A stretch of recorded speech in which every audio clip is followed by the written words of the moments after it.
How to edit music on Instagram posts after posting. Hello everyone. In this video, I will show you how to edit music on Instagram posts after posting. First of all, open Instagram on your phone. Go to your profile.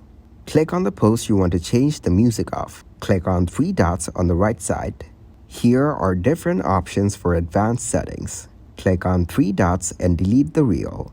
Now, refresh your profile. Click on the plus icon to do a new post.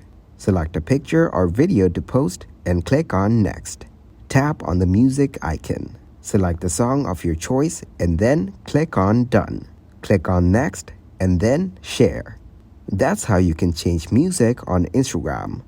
Also, check out our video on how to unblock someone on Instagram Laptop 2023. Thank you guys for watching this video. Hope you got some value.